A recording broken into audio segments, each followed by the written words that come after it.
We meet again in another episode of The Money Trail. What is November known for?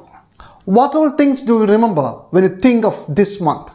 The 500 rupee and 1000 rupee currency notes presently in use will no longer be legal tender from midnight to night. Yes, it's the anniversary time of that one single maverick act that choked the country with cash shortage. That forced lakhs to stand in queue for weeks to get their own money. One that forced thousands to shut shop. That made even more people to look for new jobs. It was 6 years ago. Since then, every November, India debates about it. Though the government always keep mum. They won't even talk about it. The debate is for the rest of the country. Mostly it's logic and statistics versus WhatsApp University gap. It has always been a boring ritual for some time. Many have decided so to keep quiet. In fact, we too had plans to do the same this year. But after a long wait, the Supreme Court has started hearing the petition against demonetisation. It has been years. And after some hide and seek, the government of India has filed its affidavit a few days back. So we thought of revisiting that story again, one more time. The Union government's affidavit begins with a lecture of good intentions behind demonetisation. I quote, "The withdrawal of the legal tender character of the specific bank notes was by itself an effective measure and was also a part of larger strategy for combating the menace of fake notes, terror financing, black money and tax evasion." Then the affidavit places the responsibility of demonetisation on the Reserve Bank of India. The decision was carried out with their approval and under their guidance, the Union government says. The Central Board of the RBI made a specific recommendation to the central government for the withdrawal of legal tender character of the existing series of 500 rupee notes and 1000 rupee notes. Furthermore, the government says this too. The RBI proposed a draft scheme for the implementation of the recommendation. The recommendation and the draft scheme were duly considered by the central government, and based on that, the notification was published in the Gazette of India, declaring that the specified banknotes shall cease to be legal tender. In short, what the government is saying is that it's true that we did it, but only after and according to the recommendation of the RBI, which was led by Urjit Patel at that time. So, we should believe that Urjit Patel was the real villain or hero, depending upon what you think of the Notbandi. The government and the Prime Minister Narendra Modi was just implementing what Urjit Patel thought as the right thing. But didn't we read some newspaper reports some time back about RBI being not very happy about the whole thing? Things were decided overruling them. But they are just media, isn't it? They will say whatever they want, lies, truths, whatever they like. I am not saying this, I got it from a WhatsApp group. So, for all the doubting Thomases, we present the minutes of the RBI board meeting that happened just 2.5 hours before the demonetisation declaration of November 8, 2016. Reserve Bank of India points out 4 reasons to show that the banishment of 500 and 1000 rupee notes will not serve the purpose. Number 1. There will be a short-term impact on economic growth. Means businesses will get affected. Shops will be shut. People will lose their jobs, of course for some time. That can also mean people of the country may go to bed hungry for some time. Number 2, the menace of fake notes is not much. What we have in the country is around 400 crore fake notes, which is not very significant share of the total cash flow.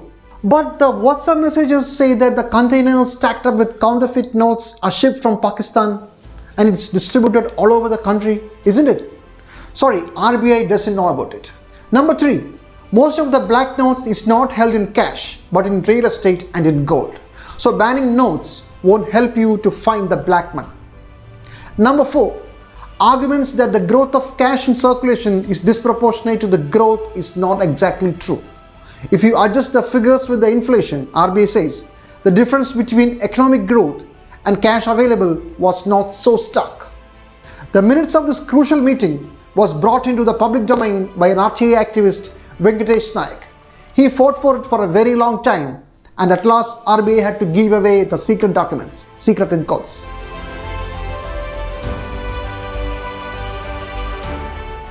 But to be fair to the government, the RBI board did approve the proposal in the end after pointing out all the dangers of demonetisation. The minutes of the meeting says that it was approved on the assurance of the union government that all the concerns raised have been taken care of.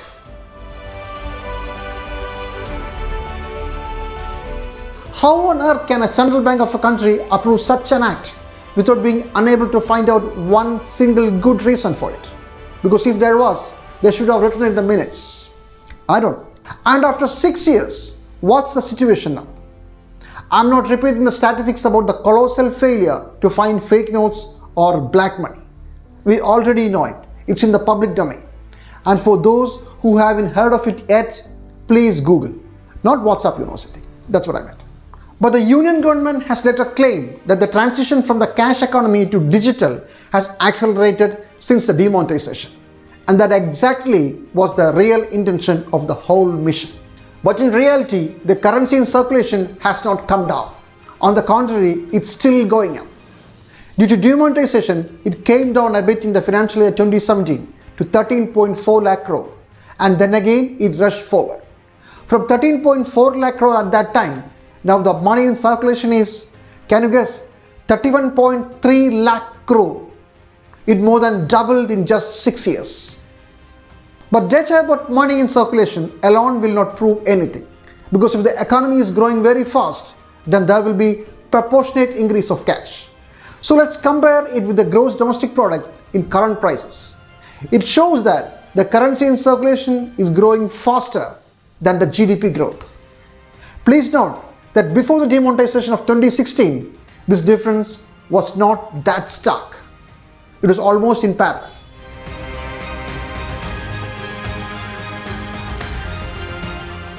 Does that mean that the digital transactions are not growing? After all, the super fast internet infrastructure, at least we have set up in the urban areas. No, it's still growing, but not like many are thinking. It was gradually increasing even before demonetisation, and the growth was only a little faster after that. You can see it in the graph. But since 2020, the growth of digital transactions has accelerated like never before. Reason? Most probably the pandemic and the restriction it caused to movement of people made the huge jump. So it was COVID, not the demonetisation, that had increased the digital transactions in our country. But still, cash is the king. It's ahead of the digital money by miles. No wonder that the union government never ever has claimed that demonetisation is a success story. The ruling party, BJP, also never claim it or even talk about it in their election manifestos. Nevertheless, I am sure that the WhatsApp University will find some evidence to disprove me. I am waiting for that gap, though it may take some time. Till then, it's goodbye from our team. Please subscribe to our channel and write your comments. Thank you in advance.